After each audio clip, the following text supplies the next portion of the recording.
And good evening. Welcome to the programme. Your column today, well, it left nobody in any doubt as to what you think, which is, of course, your trademark over the years. But you began by sharing a tweet from Rishi Sunak recently. Please tell us what it said. Oh, it said there should be no competition between friends. And, you know, if there's no competition, then we'll all innovate faster. No competition between friends. Now, you know, that is in itself a complete nonsense. It's why he is realigning us with the EU. Whereas I thought the whole purpose of Brexit was that we could compete with the EU. You can still stay friends and compete. As I said in my column, Rishi Sunak's a politician. He's been competing all his life. Now, he must have been competing with friends occasionally. Otherwise, he's got an awful lot of enemies, is all I can say.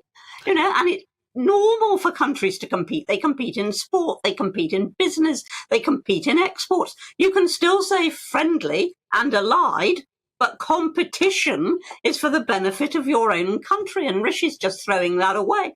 And never is it more often. We're told, Anne, over and over, that Rishi Sunak was a Brexiteer, but I have to say I never saw him on the campaign trail.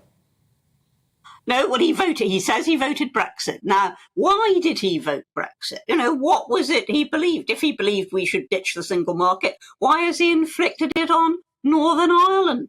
And actually, you know, contributing to the breakup of, I reckon, eventually of the UK by leaving Northern Ireland effectively, even if not legally, behind in the EU. Why did he want to compete with the EU? Why did he vote Brexit? I wish he'd tell us. Well, I think because actually in his North Yorkshire constituency there were so many small farmers who'd had enough of EU red tape that maybe he feared reselection. But moving on to an even more serious issue.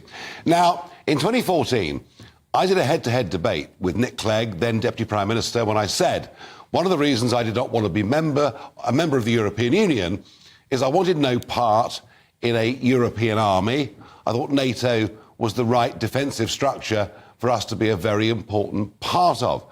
And I genuinely believed that by leaving the EU, we would stick to NATO and not European military structures. But the most important thing you wrote today was about the European Defence Union and our recent decision. Yes, I mean, no man can serve two masters. We're either in NATO or we're in the European Defence Union. Trying to serve both simply won't work, certainly not in the medium to long term. Now, I'm quite happy to have some defence, you know, cooperation in the same way that America is. But America's got a loose agreement with the EU. We, as usual, are tying ourselves down to a whole load of conditions. Just listen to this one. We have to, this is in order to be a member of the fully fledged union, the defence union, we have to give an endorsement for EU expansion. Give an endorsement for EU expansion. And we're then told this, we have to agree to the EU's export restrictions for any capabilities or technologies created as a result of the involvement of a non-EU state. In other words, they will own the intellectual property to everything we do. It is an absolute madness. Now, if we were going down the American route and saying, yes, you know, we'll have a non-legally binding agreement with you and based on very loose principles, that's fine. Don't have a problem with that. What I have a problem with, we've got to convince the EU of our suitability.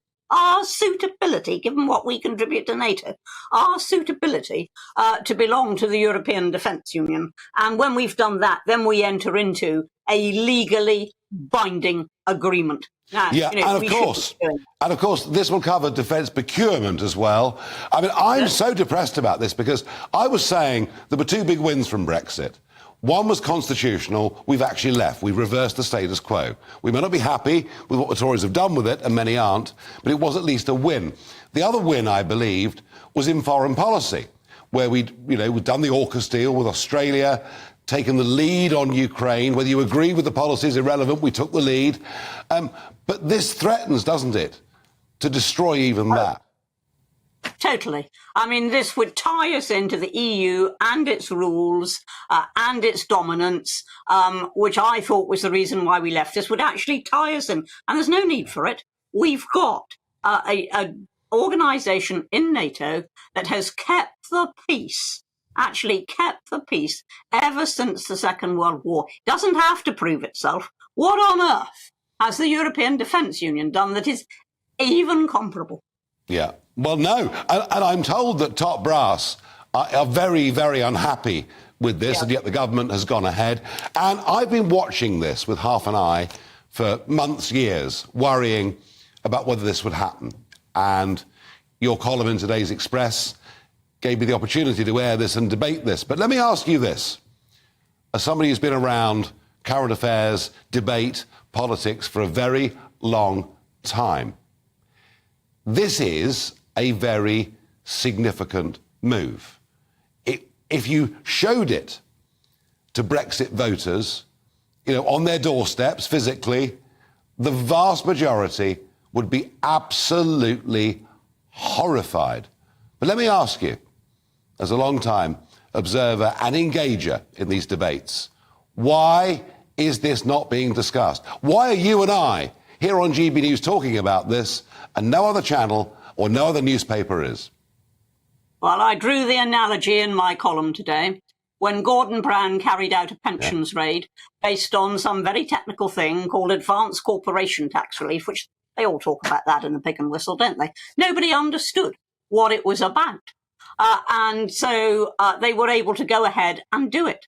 And now this is exactly the same thing happening with the European Defence Union. People don't understand what it involves. It's too complicated. They don't want to hear from us any more than they wanted to hear from the Tories when the pensions raid was on. And it will be too late to discover what's happened if this goes ahead. So we've got to somehow get this into the public consciousness and get it over in language that people can understand.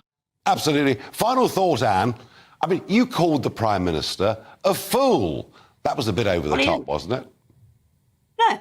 I mean, he is a fool on this. I'm not saying he's a fool on absolutely everything. Of course he's not. Nobody's a fool on absolutely everything. On this, he's a fool. I mean, it's like saying, I was a fool to do such and such. Rishi, you're a fool to do this.